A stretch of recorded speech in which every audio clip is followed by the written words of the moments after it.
அமெரிக்காவின் 50 விழுக்காடு இறக்குமதி வரி விதிப்பால் தமிழ்நாட்டில் சுமார் 5,000 கோடி ரூபாய் அளவுக்கு கடல் உணவு ஏற்றுமதி முடங்கும் அபாயம் ஏற்பட்டுள்ளது.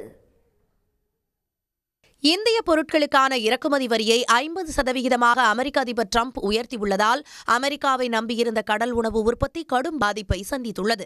தமிழ்நாட்டிலிருந்து அமெரிக்காவுக்கு சுமார் 25 நிறுவனங்கள் கடல் உணவுகளை ஏற்றுமதி செய்கின்றன.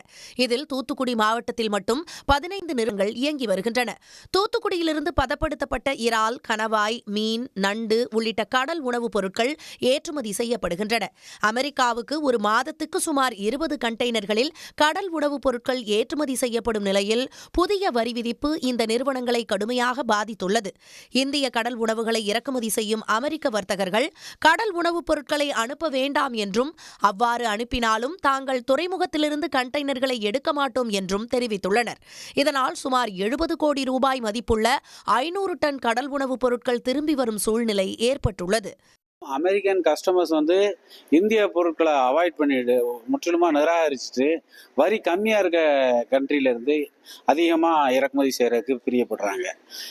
அதே நேரம் இந்தியாவிலேருந்து அவங்க பொருட்களை வாங்கினாலும் அந்த வரியை கணக்கு பண்ணி 10 ரூபா போகிற பொருள்னா முன்னாடி 10 ரூபாய்க்கு வாங்கிட்டு இருந்தவங்க இப்போ அந்த 50% வரிக்கு மொத்தத்தில் 5 ரூபாய் கழிச்சு 5 ரூபாய்க்கு தரீங்களான்னு கேட்காங்க. அப்போ 50% விளைவாய்ப்புலேருந்து விலையிலேருந்து விலை கம்மியாகுது. அந்த அப்பேற்பட்ட ஒரு இதை நம்ம மீனவர்களோ நம்ம இறால் பண்ணை வளர்ப்பாளர்களாலோ தாங்க முடியாது. இந்தியாவிலிருந்து அமெரிக்காவுக்கு மட்டும் ஆண்டுக்கு 20,892 கோடி முதல் 23,000 கோடி ரூபாய் மதிப்பிலான கடல் உணவு ஏற்றுமதி செய்யப்படுகிறது.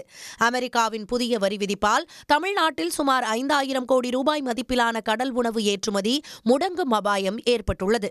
மீனவர்கள், இறால் வளர்ப்பு விவசாயிகள், பெண் தொழிலாளர்கள் என 30,000 பேர் வேலை இழக்கும் சூழலும் ஏற்பட்டுள்ளது. அமெரிக்காவின் வரி விதிப்பால் விசைத்தறி தொழிலும் கடுமையான பாதிப்புகளை சந்தித்துள்ளது. இதனால் தமிழ்நாடு முழுவதும் சுமார் 7 லட்சம் விசைத்தறி தொழிலாளர்கள் வேலை இழக்கும் அபாயம் ஏற்பட்டுள்ளதாக விசைத்தறி சங்கங்களின் கூட்டமைப்பினர் தெரிவித்துள்ளனர்.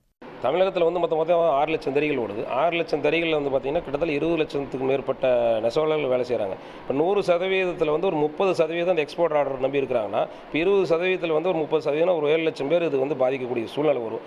குளிர்காலத்தை முன்னிட்டு தயாரிக்கப்பட்ட ஆயத்த ஆடைகள் உரிய காலகட்டத்தில் ஏற்றுமதி செய்யப்படாத பட்சத்தில் அவை பெரும் இழப்பை ஏற்படுத்தும் என்று ஏற்றுமதியாளர்கள் வேதனை தெரிவித்துள்ளனர். டொமஸ்டிக் மார்க்கெட்டில் பண்ணுறவங்களுக்கு என்னென்னு கேட்டிங்கன்னா, தீபாவளிக்கு விற்கிற சரக்கு தீபாவளிக்கு விற்கலைன்னா ரம்ஜானுக்கு விற்றுரும், கிறிஸ்மஸுக்கு விற்றுரும், பொங்கலுக்கு விற்றுரும், ஏதோ ஒரு பண்டிகையில் நம்ம விற்க முடியும். இதுக்கு சீசனில் டிசைன் மாறுறதெல்லாம் அவ்வளோ ஒன்றும் அதிகமான பாதிப்பு ஏற்படாது.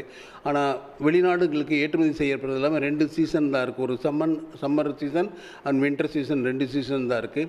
சம்மர் சீசனில் தயார் பண்ணுறது வின்டர் சீசனில் விற்க முடியாது. இந்த வருஷம் சம்மருக்கு தயார் பண்ணுறது அடுத்த வருஷம் சம்மருக்கு சப்ளை பண்ண முடியாது. என்ன காரணம்னு கேட்டிங்கன்னா, டிசைன் மாறிடும், கலர் மாறிடுது, குவாலிட்டி ஆஃப் த கார்மெண்ட்ஸ் மாறிடுது. அமெரிக்காவின் வரி விதிப்பால் ஏற்படும் பாதிப்புகளை சமாளிக்க ஒன்றிய அரசு உதவ வேண்டும் என்பதே ஏற்றுமதியாளர்களின் கோரிக்கையாக உள்ளது. உடனுக்குடன் செய்திகளை தெரிந்து கொள்ள சன் நியூஸ் பெல் ஐகானை கிளிக் பண்ணுங்க.